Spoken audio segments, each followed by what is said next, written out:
Bien. Ici, on est dans une partie classique, un D4, D5. Je joue au E4, le gambit de Black Mortimer. Je reprends. Les coups sont classiques. Donc, cavalier F6, coup F3. Je demande l'échange de pion. Cavalier prend F3. Le clouage classique, c'est la variante de Teichmann. Ici, c'est un piège classique. Le fou C4 pour menacer de reprendre le fou qui vient d'arriver en G4. Il apparaît à la menace. Je développe tranquillement mes pièces et je rock. Bon, là, j'ai toutes mes pièces mineures développées. Il développe sa dernière pièce.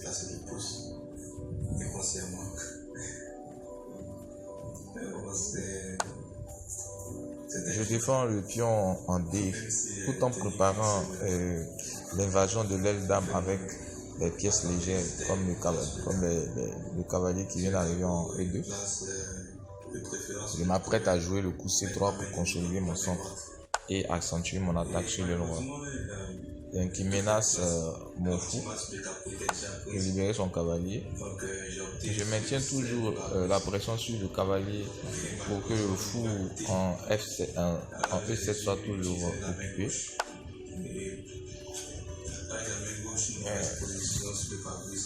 G5, mon fou replie dans une case un peu moins offensive, mais toujours j'ai l'œil sur E5 cette fois-ci. Cavalier E4, mettre la pression sur mon fou. Je reviens à la case départ carrément. Je sais que son cavalier ne pourra pas rester longtemps là parce que mon fou pourra encore revenir. Donc je reviens en E1 et je m'apprête à consolider mon centre. Parce que c'est ça mon objectif. Je joue C3. Voilà. Il recycle son fou en G7 pour préparer la poussée F du pion F. Je chasse son fou pour me donner un peu d'air. D'abord. Et là ensuite, il y a un pion en B7 qui est non défendu que j'attaque. Pion en B7 non défendu que j'attaque. Il y a la pression, soit il protège le pion, ou il s'en fout, il continue. Et là, bang! On se retrouve avec une attaque au centre. Clair, parce que le roi adverse est toujours au centre, donc je tente maintenant d'ouvrir le centre. J'ai l'avantage parce que j'ai une batterie dame fou que je peux exploiter sur la diagonale A2 F7.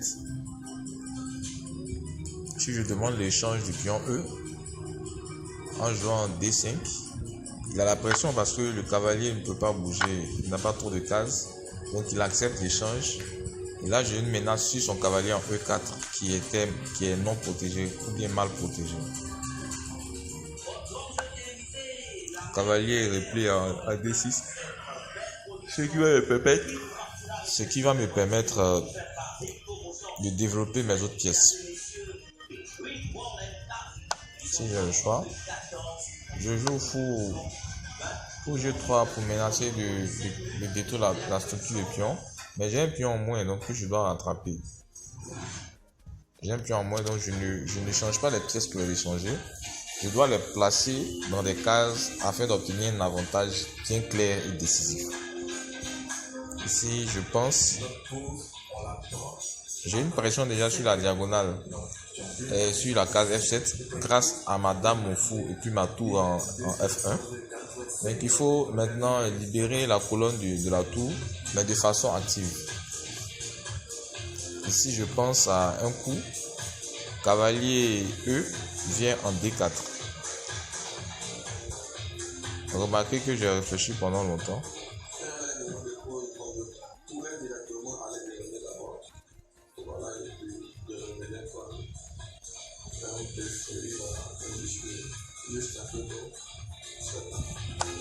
J'ai réfléchi pendant longtemps et cavalier E vient en D4. Qui bien évidemment, pour mettre la pression sur le cavalier en C6, qui lui va venir s'échanger et demander l'échange du fou des cases noires. Si le fou prend cavalier, Eh bien, voilà, les cases noires autour du roi noir sont faibles, donc je pourrais les exploiter. Sachant que je viens d'ouvrir également la diagonale, la colonne de la tour en F.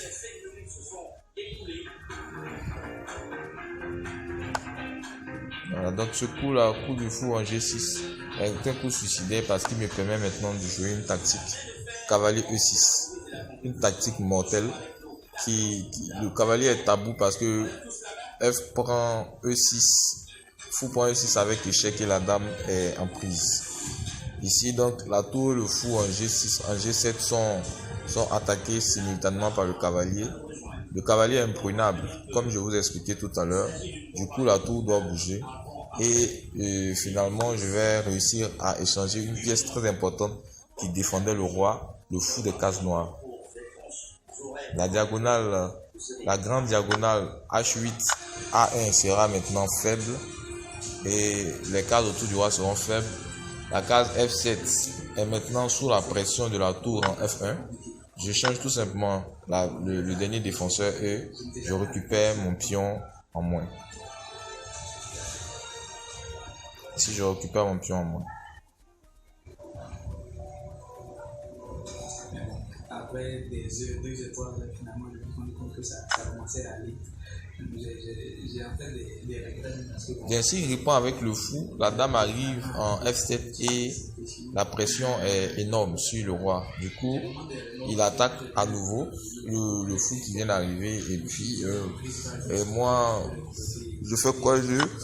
J'échange les fous.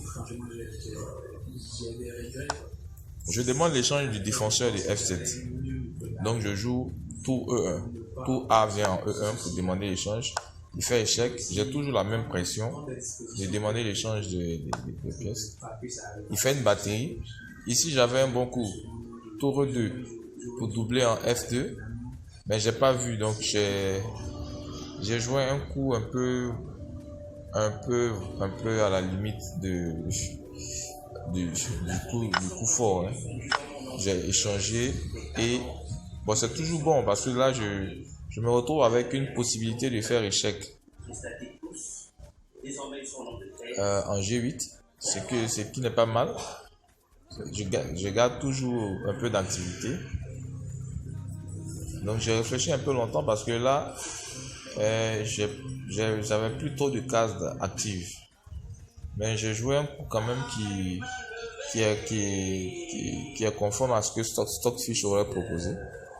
C'est-à-dire donner échec sur la 8e rangée.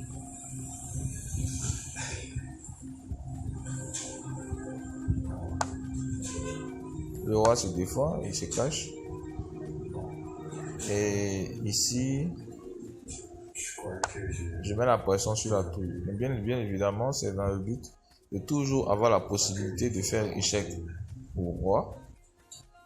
Et puis de limiter les déplacements de la dame noire. C'est la raison, je peux lui confidentiel qui a permis.